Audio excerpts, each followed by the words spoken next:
Oh my. It's official. We're now recording. And I can officially welcome you to tonight's session, the New Teacher Handbook. I'm Kathleen Staten. I'm your host for tonight from Music Constructed. I'm the manager of this incredible platform that exists by music teachers for music teachers to support you at every step of your career, whether that's with resources for the classroom or sessions like this. We have all kinds of things to help make you successful and be able to do the job that you want to do and have the career that you always imagined. So tonight, Cheryl Baker is going to take us through the courses here and help us understand what it takes and what we need to know when you're a new teacher in the music classroom. So thanks to all of you for being here tonight. If you do have questions, you can pop them in the chat and we'll address them as they come along and of course take them at the end.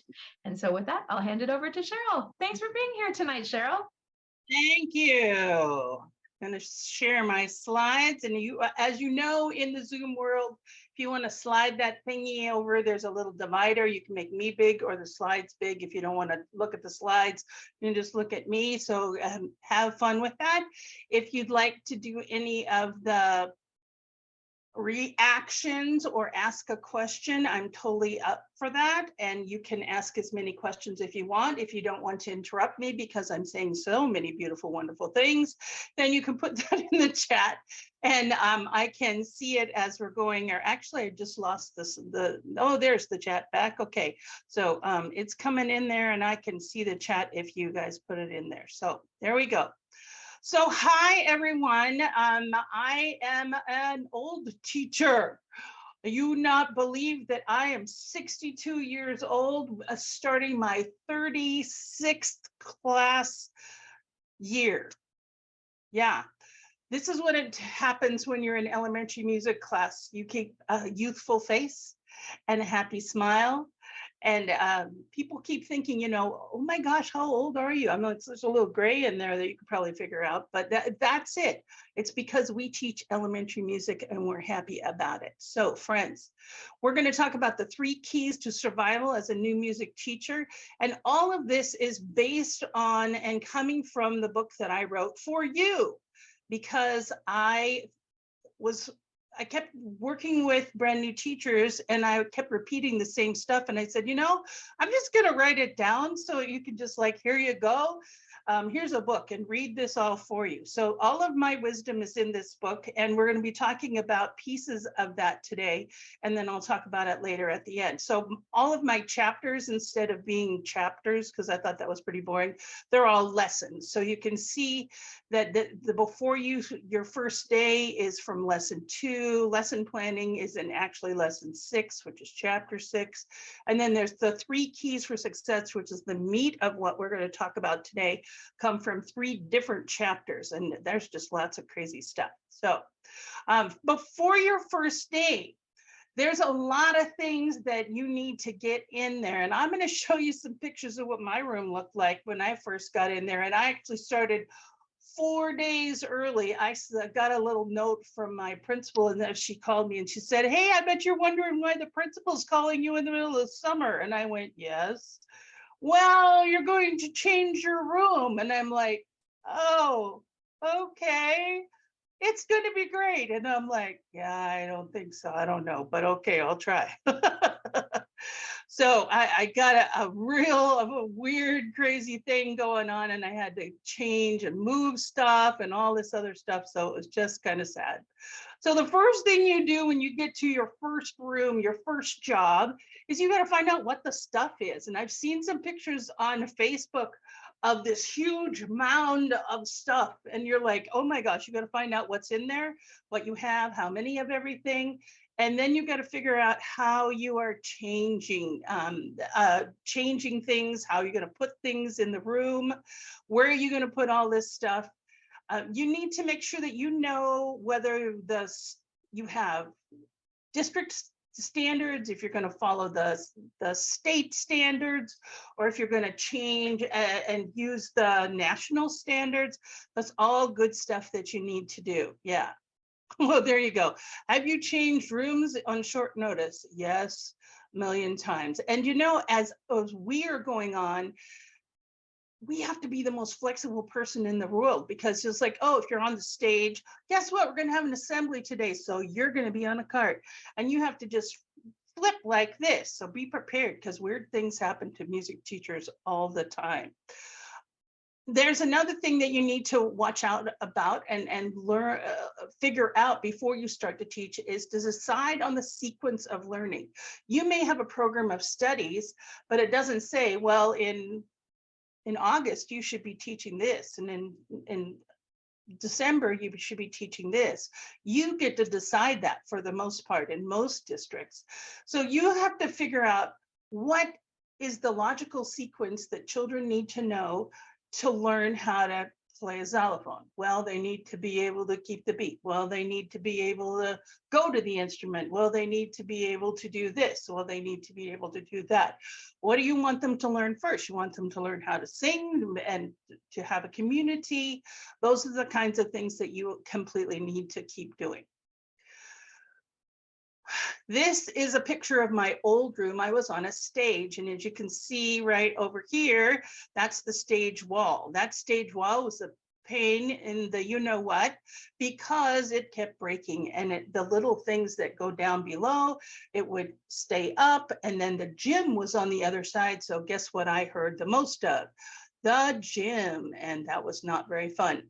And I had a lot of instruments, lovely that they were, Orff instruments and things, and my own guitar, which I bought myself, and then a few tubanos, and you can see some of the storage and stuff in there. Here is what my room looked like when I walked in the first week of August. A blank slate with a bunch of weird things that didn't need to be there. And only 2 of my 4 bookcases that I had in my room.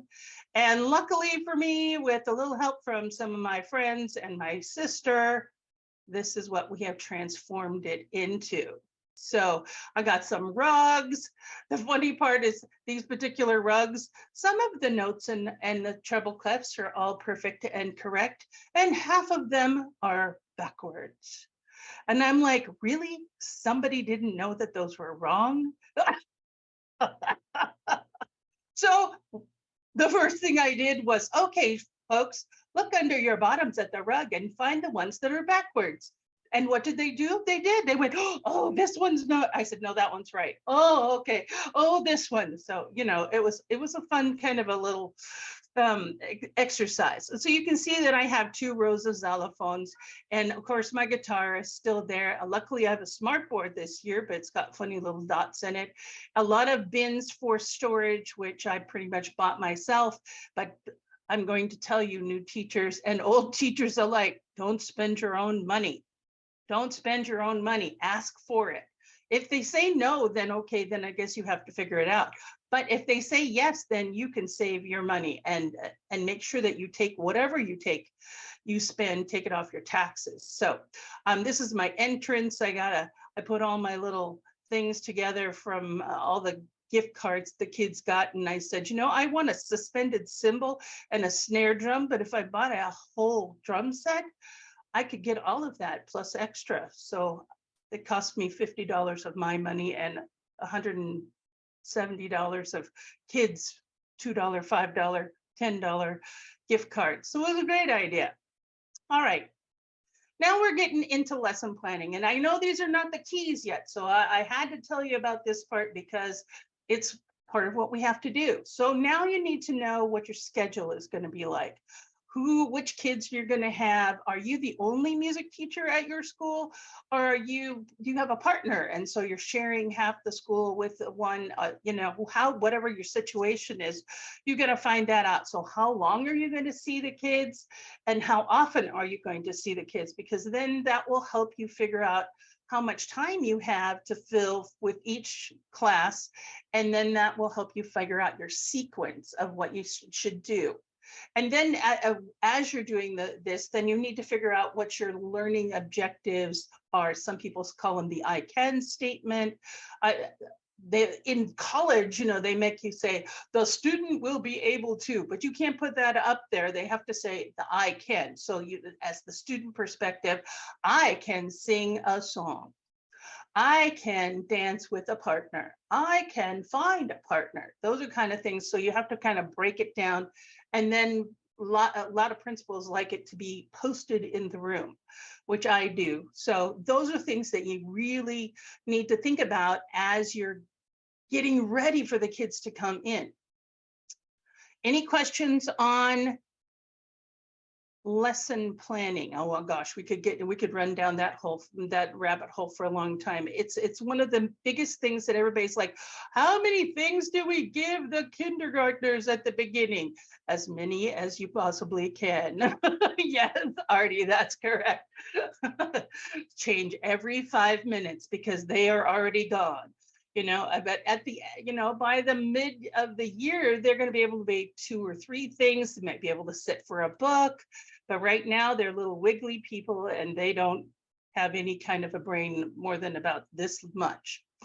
The big kids, they can do 2 or 3 things depending on how much time. I am lucky, I get my kids for an hour. So we can do like amazing things. You can process through an entire song, learn the song, how to sing it, go do some rhythm patterns, do some padding on your legs about the patterns, go to the xylophones, learn 4 parts and try and play it all together in an hour.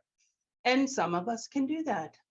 I know some of us can't, but I can because I'm a level 3 ORF person. So yeah, I practiced a lot. So all right, here we go. The very first key, first things first. There's about a bazillion first things first that you could possibly do. So here we go. You got to teach procedures first and then your content. You're going to be singing, you're going to be doing rhythms, you're going to be moving. But how do you do that? How do you want them to do that? That's what you're going to teach them. All right, when I blow this whistle, you're going to stand up.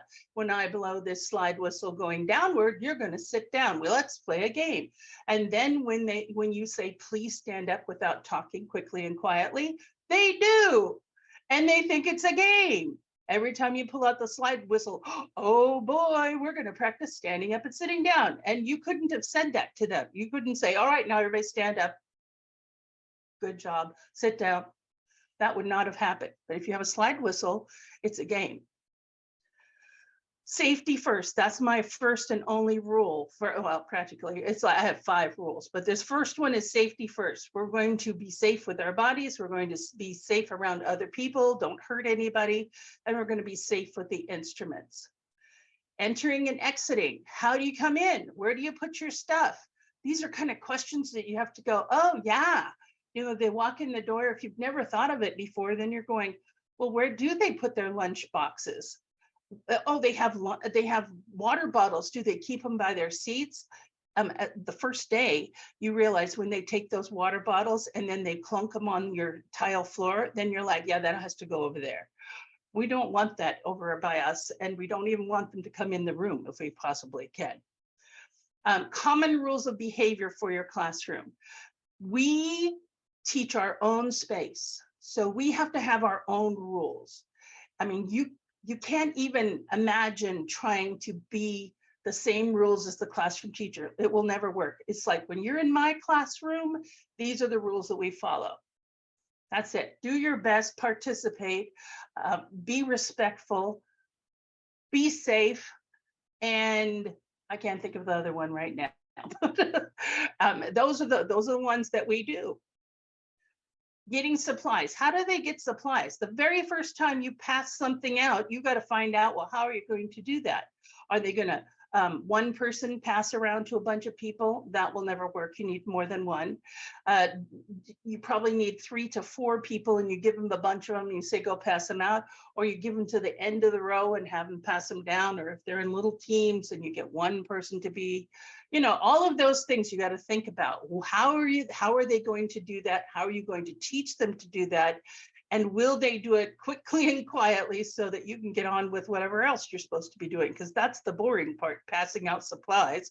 Like, you need to get that done in a minute or less. I want it to be done. Find a partner in movement. That's the first thing I do because it helps create community. So I have some cute little songs that I do where they have to walk around the room and they move through the space and they have to look for a partner with a smile on their face. And then they do a little action and then they go walk around and do it again. So can you find a partner? Can you walk around the room without bumping into anybody? And then can you find that partner within the time frame that you have in the song? So that's a very important thing, because if you can't find a partner, then the next time you want them to do a dance, you're going to stop and it's going to crash and boom. Now, I don't know who came up with this, but this is called the Lonely Llama. And if you don't have a partner, you put your hand up with your lonely llama and it's looking for the people who also have their lonely llama up, and then you go and grab them and they're your partner, because that's the important part, finding a partner. And we talk about, being partners with a lot of different people and make sure that, you're not just staying with your same buddies all the time. You can be partners with anyone. Using the instruments. How do you get to the instruments? How do you come out from the instruments? How do you hold the mallets if you're doing some xylophones? How do you pass out tambourines? How do you share a tambourine with your friend? I don't have enough for every single child of every single unpitched instrument. So we have to come up with different ways of experiencing them with and make sure that we're handling that. Well, I didn't get a turn. There's always going to be a kindergartner that's like, oh, I didn't get a turn today. So and you're like, it's okay. Pam's my sister. We do better luck next time, or rats, maybe next time. And that works out really well. And that says, oh, and then you kind of look around and say, look, how many people didn't get a turn? Oh my goodness, look, 1, 2, 3, 4, 5, 6, 7, 8, 9. See, we won't all get a turn every single time. And that's a really hard concept for some of the littles to deal with, the kindergartners for sure. Then you get to your content. Then you're going to say, oh, okay, here's a quarter note. Here's how we sing the syllables. Here's how we sing. We might talk about posture while we're getting to know each other, because they've got to trust you and you've got to trust them, and you've got to create a team. Otherwise, things will break down. And then you have to have some signals. I didn't even put that on there. You have to have some sort of signal. I have a chime, but then I also do the clapping thing. But then I say, well, I'm a music teacher, so I never do it the same twice. You're going to have to listen. So that is something that you can easily do, because everybody does BINGO. Everybody in the world, every teacher does that. But you as a musician, we do things very differently. So that's fun. Yeah, I love all of this. The second key is ask for help. And this is where Kathleen and I got into it when we were talking about this thing. Oh my goodness, you are an island. If you are the only music teacher in your school, you have no one else to talk to interact with, to ask questions, go, hey, I have this idea, what do you think? That is crucial in your first 5 years. You have to have somebody. And fact of the matter is, it really helps if you have somebody that you've met at a in-service or something, where you can be buddy up and you're like, oh, hey, I'll do this if you'll do that. And then that saves you time and effort. And that's the whole point of all of this. We have a life. We would like to have also my life and my job. So we're going to talk about that in a little bit. So the first thing is find a mentor. You could find someone who's online and on Facebook. There's people on Twitter. I am on Twitter. You could come and talk to me. Music Teacher Tips. On LinkedIn, they have a big thing. And wait, Music Constructed also has stuff, a lot of stuff. So that's really good. You need to find people to talk to and go, wait a minute. I read somebody's, and if you are in this group, I'm sorry for you. Somebody wrote down, I have kindergarten coming in 15 minutes. Send me help. And I'm like, there's no way I can give you that much help in 15 minutes. But, You can ask for stuff. I don't know if you're going to get it in 15 minutes, but definitely the day before or as you're planning for stuff, that would be good. There are a lot of organizations of music people that you can join. I, of course, because I'm an ORF person, ORF graduate, I believe in the American ORF Schulwerk Association. There's chapters all over the country and in other countries as well. We have the Organization of American Kodai Educators. If you're Kodai trained, those Oak people, they are very friendly. They have sip and sings all the time, and they bring in people. Artie Alameda does things like that, and some of those things, either for the AOSA or other places. We have the Fire Robin Association for Music Education. That's First Steps and Conversational Solfege, which is sort of like a Kodai for light version of it, but in its own right, it has its own things, and I'm been working on that part. And then, of course, we have NAFME, which is the National Association for Music Education. And if you belong to that, you get to belong to your state organization of music educators. So those are places that you can go find things, go people to talk to, go watch how people do things. I love going to the AOSA. We have a MAC AOSA chapter here in Washington, DC, and I love going to their workshops to find out all the cool things that you could come up with. I'm like, oh my gosh, you guys are so creative. I should be doing stuff like that. And it gives you, the spark to go, hey, I could be playing around with some scarves or something. Wow, look at how free these people are in their dancing. Maybe my students could do that as well. So asking for help. I am an island, but I don't have to be an island.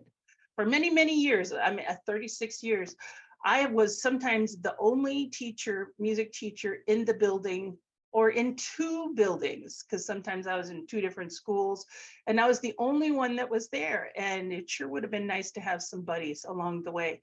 And when I first started, I had nobody. My goodness, I walked into an elementary classroom when I very first started, and I pointed to a quarter note and said, "What is this?" And they said, "It's a ta." And I didn't know that there was tas and TTs and any of those kinds of things. And I said, "That's a quarter note. What are you talking about?" I learned a lot really fast. And so will you. So will you. All right. Our third key is all about you, taking care of yourself. Taking care of yourself. Friends, it's going to be tough. You're going to have struggles. You may get to the end of the day and you're like, why did I ever decide to be a music teacher? But if you work on it and you be patient with yourself, it'll all fall into place. You're going to find how you work with the kids, what's your cool things. For me, I love puppets and telling stories and being weird, because my first love was theater. And my second love was music. And so I put all of that together, and we have all kinds of fun stuff happening. So be patient with yourself. You're going to make mistakes. And it's okay to say to kids, wow, that was great. I'm so glad you helped me figure that out. You know what? I don't think that's going to work very well. Let's try that tomorrow. How about let's do this and do it something else? You always have to have about 4 different things in there to put in just in case you need to do that. And our administrators don't know why didn't you get to everything on your lesson plan? Well, because I put 4 things in there just in case something crashed, but they don't know that. They don't understand why that is. So be patient with yourself. Number 1 rule: balance your life and your work. As a music teacher, we live music and we live teaching all the time. We're thinking about it. If you get around a bunch of other teachers, they all want to talk about what they're doing in their classroom, and you want to ask them what they're doing in their classroom, and because you could maybe get a good idea for that. But you have to just say, you know what? I am not a teacher today. I'm just going to be a person in my life. I'm going to play with my cats. I'm going to talk to my husband. I'm going to say hello to my children. Whatever it is, you need to just say, you know what, work is work, and home is home. Now, when I first started, I spent my entire weekends trying to figure out what would be cool for the kids to do. Please don't do that. Please don't do that. You know, they're going to like what you do. As long as you're enthusiastic about it, they're going to like it. And if it doesn't go over as well as you thought it would be, you could do it again. And you bring it back, you know, a little bit later in the year and go, you know, remember that song we tried earlier? Let's do this. I won't even tell you about my first biggest fail last year when we decided to integrate computers, and Cheryl Baker decided to do music play online, but I didn't read the directions. And so the third graders came in and I said, well, this didn't work. Let's do music play online. And I couldn't get in there. And I went, well, let's do it tomorrow. And I stayed after school and I figured it out. So, you know, it happens. That wasn't even the worst part of that day. So I'm not even telling you the rest of it. Just no, not talking about that one. I did write a funny story about it called Epic Fail. You can get the idea. Yeah. All right. And the last part of this is stay home if you are sick. I'm going to tell you what, you're going to get sick at least once, more than likely, and it's probably going to be a surprise. And so if you're not prepared for it, you won't have any lesson plans to do. I'm the kind of teacher that even if I'm sick and dying, although not COVID, because they won't let you come in the building, but if I'm sick and not going to school, I still will drive my lesson plans over to school and make sure everything's set up. And then I'll go home and go to sleep, unless I'm throwing up or something like that. And then you're not going to school, and then they're just going to have, but you need to have emergency plans somewhere in the building as something that you can call the office and say, I'm sorry, I've called for a sub. My emergency plans are there. I'm not going to make it. And they will survive and the kids will have it. When I first started teaching, my master teacher, when I was doing my student teaching, she said, if you're alive and you can still breathe, you should go to school. I think that's old school. I think that's dumb. If you're sick, stay home. Nobody wants your germs and you're not of any use at all. I used to lose my voice for weeks on end and then go try and do that. And then you've always got some little kid that's going to take advantage of that. Don't come to school if you can't sing. It's just crazy. Yeah. Yeah. So stay home. So this thing in the middle is your substitute plans. Here's the poor teacher who said, oh my God, there's way too many things in there and I can't deal with everything. Need to take some de-stressing. Make sure that you're sleeping. You cannot go to school with a couple of hours of sleep because you stayed up and you were doing something else, or you were lesson planning all night long and just had to go for it. You will not be a pleasant person, a pleasant teacher. There's a little, I never can remember the actual poem, but there's a poem that says something about that your children will reflect who you're being in your classroom. And so if you are calm and rested and loving and supportive, they will be calm and loving and supportive to you. And if you're stressed and crazy and angry or whatever else that you are, that's what's going to come back to you, and you don't want that in your classroom. So take care of you first, because we are just as important as anything else, and we need to be taken care of. If you don't have someone in your life to take care of you, you take care of you. All right, so I'm going to talk about, we still have a little bit of time left. This is my book. It's got 28 lessons. There's 3 appendices. There's a script about some of beginning of the year things. There's things about concerts and how to organize them. There's themes for concerts, things that I did or used to do. On my website, there is an editable, downloadable forms that you can have for free. I just made a bunch of stuff and said, if you want to know how to make a form, here's the start. And then you can change it because it's just a Word document. I've created a 25% discount on the hard copy until December the 31st. And if you order it through the website, I will sign it and send it to you myself, which will be fun.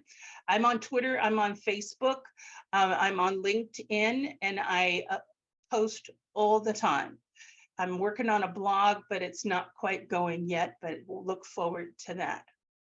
I'd like to take a minute, but I'm going to stop sharing for just a minute, and then we'll come back.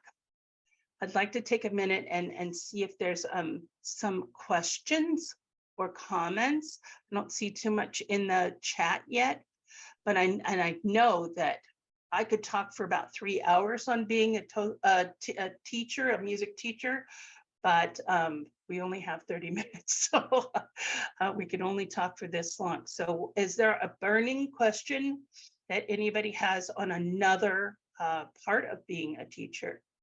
You know, Joe, you look like you're about ready to burst. You can unmute. Okay, so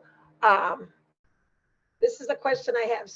So I have one position because I was doing long-term subbing while my daughter was like just almost out of high school. So I have that position, but suddenly I got another interview after already saying yes, I would like to do this. So I'm thinking to myself, I like to have something in writing. I don't know. Is this okay to ask you? Ask. What your feelings are? Okay. So tomorrow I have another interview closer to home, my own classroom, beautiful building, the whole thing, compared to 3 schools and traveling, and in an easier town, not like you know, the city kind of thing. So I'm just going to go to the interview and find out, and if I get something in writing, and then tell the other person. Does that sound professional to you? Have you signed a contract first? That's No, the first thing. no. All right, then you're probably well within your rights. If you haven't signed any contracts yet, then you're not breaking any, you know, thing. I know I feel badly because this principal saw me last year on School Spring and said, oh, I was waiting and trying to get this together for you and all this, but I feel like you have to kind of look out for yourself, and if you can get a better situation. Yeah. I would go for it and see what happens. Don't give away what you have until you have the next thing. But yeah, that's always the thing. All right, thank you. I didn't know how to ask that one. Thank you. This is a very real struggle, and you know, this is what we want to do, is have this forum for people to ask these kinds of questions, because who else do you ask? I will just make a note that we are at that half-hour mark. I'm happy to stay on, and anyone is welcome to stay on. I see people populating the chat, so Cheryl, you've got a couple of questions there. For those of you who can't stay, we will make the whole session available tomorrow. You'll get a video with everything, and so if you do have to log off, I just wanted to say thank you so much for joining us, and we hope to see you again. But Cheryl, we'll go ahead and continue and give you that opportunity to answer the questions. Before you run away, then I wanted to show you very last slide on my slide on my thingy here, is that we do not sing because we are happy. We are happy because we sing. This is my favorite quote, and I want you to know that you are worth it, that you are enough, and that what you do affects the future. You are creating amazing musicians, people who will love music forever. And you are the one who, of all the people at that school, besides the specialists, you are going to see those students for years and years and years. And so those little babies are yours. And you get to mold them into the beautiful musicians that they're going to be. So I want to acknowledge your commitment to your students and say that we are with you and we will support you, and just, you know, hang in there. Okay, so that's what I wanted to close on the recording part, and anybody else who wants to jump in with some more questions, I'm ready to cry. You've got a question there about the I can objectives and how those are handled. Ashley asked about if you rotate through them monthly, and then if you have an example of a visual that you've posted. A visual like what it looks like when they're up in the, yeah, actually I do. Let me see if I can grab it. The I can statements, you got to think about what would a kid say. Here, I'm going to post it. I'll just pop it in the chat for y'all. You can, this is my rules and my learning targets paper. I can put that up, but I don't know if it'll, let me see if I can pull it over there. Can I hop in while you're doing that, Cheryl? Yeah. So I work in units, and so I have I can statements for each of the units, and I put them up each class time in my slide deck to show the kids. So I don't have them myself, I don't have them posted, but the kids are very clear about what objectives they're working on. And like Cheryl said, you put them in kid-friendly language so that if you were a kindergartner, you're not going to say, I can read, treble clef notes and what, like it's appropriate to their age level. So, a kindergartner might say, I can keep the steady beat. And, a sixth grader, we teach up to sixth grade in the elementary school here. They would say, I can create an ostinato to accompany a song, something like that. So there's Cheryl's. There you go. So this is it's a sentence chart thing, and I have those Mondo clips holding it up, but I have musician and community. And here's my 5 rules: be safe, participate, be respectful, do your best, and follow the directions. I put the music play online code up there. I love music play online. It's my favorite thing. And then at the right now, everybody has the same objectives. Follow the directions. I can use my voice to sing. I can find a partner. I can follow the rules and procedures. I can find my place in the room. Those are things that kids can say, and then you can have them say it out loud. And then you can refer back to that at the end of the day. You say, well, what did you learn? It says, well, can you say, I can follow the directions? Yes, I did. Can you say, I can use my voice to sing? Oh, wait, we did that. Oh, yeah. So that's a great way to add those in there. And it doesn't need to take a million years. You just jump it in there and make sure that they know. I mean, this is so that, you're focusing them on what they're supposed to know today. Right? Yeah, and it's even good. I didn't take a picture of it, but I also have a rubric up about this is what you need to do if you want the best grade, which we have 4. This is what you're going to do. You're going to get a 3 if you're doing these things. You're going to get a 2 if you're getting these things. You're going to get a 1 if you're doing these things. And they also need to know that so that they can decide, well, I want a 4 because I'm a good student. And that way they get to partner with you. I keep telling them, you're responsible. If you don't understand and you don't raise your hand, I don't know that. I can't read your mind. You have to tell me. Okay, well, Elsa, if you use Portrait of a Graduate, Pam's talking about that. You can insult, yeah, we are really big on Portrait of a Graduate. Does anybody else use those?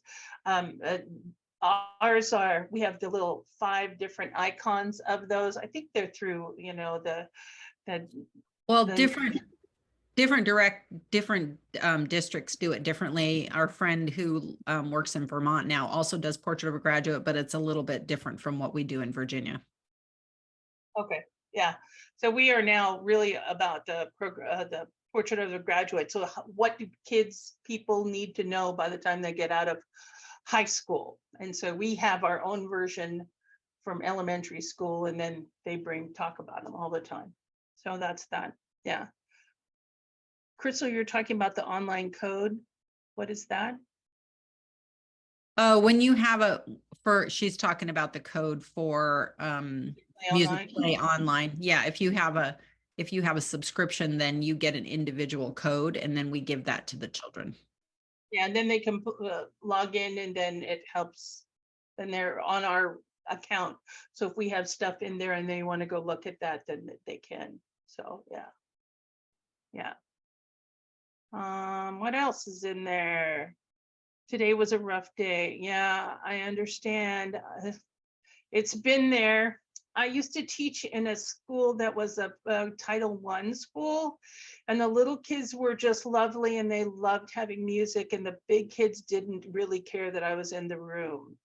And I'm looking at myself going, I must be a terrible teacher because I can't get my sixth graders to stop talking. And I would go home crying in my car going, I'm horrible. And it's not me, it's them. It was because the principal put the sixth graders at the end of the day, which was just dumb. Because teacher said goodbye, see you tomorrow. And so figured they were out of school, basically. That's how I figured it out. But luckily I live in Valhalla. My school is perfect. They're really beautiful children. They do exactly what I asked them to do. There's only a few that you're like, you need to put your hands down. You need to put your hands back in your life. You cannot touch that child. You know, I had a kid that pretended to hit somebody in the face the other day, and I'm like, I walked over and whispered in his ear, we don't play like that at this school. Okay, just letting you know. And he went, yeah, Joe. Hi. So I'm wondering, I mean, I've used the old-fashioned lesson plan books. Is there, I mean, I think of putting it online or whatever, but then there are times that the school loses Wi-Fi, you know? Or do you put it online somehow and then print it for yourself, or?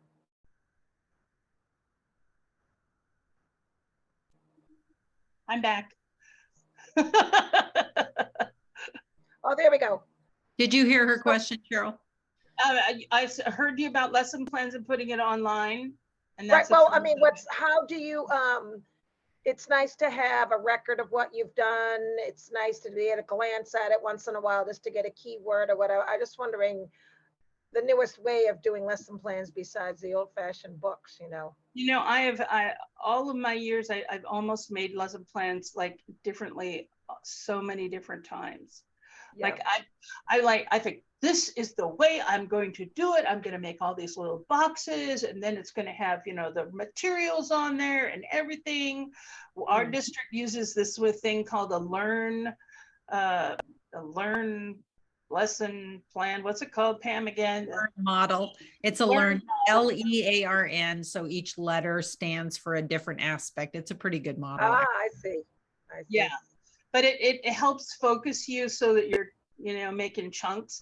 But we don't make lessons like everybody else makes lessons. No, I know that. It's just to have a record, to be able to look back. If you're like, you have a little brain freeze, you're like, oh, you see that certain word, so you know, what do I review this time, kind of thing. Yeah, I mean, as an experienced music teacher, I put what's the objective in my book, so I know what the standard is. I put, I'm going to do this, this, and this in this order. And I know what I'm going to do with that particular activity. If you're brand new, you need to write all of that out. You might even want to write down what questions you're going to ask the kids, you know, and are you going to ask depthful questions or open-ended questions so that they have this, not a yes and no answer. You're not just looking for what's this note called? It's called a quarter note. You're looking for, well, what is your opinion about this piece of music? Or how did it make you feel? There's no wrong answer. You can just tell us. So, yeah. So I mean, I have taught my whole life. It's just, I was trying to be on the 21st century wagon as far as the actual, you know. Yeah. I'll tell you, my PE teacher actually creates her actual schedule in a grid, like in Excel or whatever, and prints it out. So she doesn't have to write in her class schedule every time. That's a little too detailed for me, but you know, I do know teachers who use the online lesson planning. I just have never found that it works for me. Yeah. Well, and I also have all my songs that I'm going to be using, or if I don't know all of them by heart, then I have copies of them, right on my music stand, so that I can go, oh, this is what we're supposed to do. Here's the song. I can play it on the guitar, I can go play it on the piano, whatever, so that you have it there, so you don't have to go, oh, wait, I don't have that book. Let me go get it in my bookshelf. That's like bad. You don't want to do that. Ashley, any burning questions for you? Thank you. You're welcome. Oh, I was just gonna share for Joe. I use Google Sheets for each grade level. So for first grade, I have one tab for the entire content in the year by the month. So try to figure like what were we listening to for the month? What was our hello song for that month? And then I can go back and reference that. And then more detailed tabs for like September, we specifically did this. And when I came into my teaching job last year, the previous teacher had 2 years of these Google Sheets for me and passed them on to me. I was so lucky, but there was a lot of new content that I had to learn as well. But so yeah, I'm starting my second year now as a K-6 music teacher. Yay, good job. Thank She's you. still smiling. Yeah. Cheryl, thank you so much. I'm so glad I attended today. You're wonderful, and I hope to learn more from you. I'd be happy to do this many, many times. In fact, I was talking to Kathleen, I said, well, can we do like a series? Because there's like so much more that you could do. And that's certainly, something that I'll look into. I can put that on my website and say, hey, we're going to do a thing. So I'll be proud. Now that I've done this, I'm so proud, so, wonderful at it. Yeah. Maybe I could do more. But that's why we do this too. Ashley, you're in your second year, but honestly, you're a very important part of this discussion as much as the seasoned teachers are. And we would love to have a new teacher host and just come in and say, hey, guess what, guys? I'm not an expert. Let's talk together. Let's let that guard down and don't feel like we have to, know all the things. And yes, definitely we'll have you back, Cheryl, so we can continue this discussion. Yes, I'd love to talk to you guys about puppets and how to use those and, how to put a musical together. I'm really good at that. I love doing musicals. I haven't done one for a long time, and I've already have plans with the fourth graders for this year. One of my fourth grade teachers is a drama person like I am. And I said, we're going to do a play, okay? And she was like, oh, yes, because she already does stuff in her classroom. So we're like, okay, we're going to get that taken care of. So, yeah. Well, there are a lot of ways that we can continue this discussion, from more sessions to also contacting us directly. Cheryl has shared her contact information, and we'll share it again with you by email, so you can just click the button and find her on Twitter and on LinkedIn and connect. And if you have any questions or follow-up things, you're welcome to send those through Music Constructed or directly to Cheryl. I just want to thank all of you for being here tonight and for being part of this discussion. The evenings when the chat is alive with people sharing are some of my favorite sessions. And Cheryl, you've just done a fantastic job of concisely laying out ways to succeed and also wading through the waters of challenges with us. So thank you so much for sharing tonight.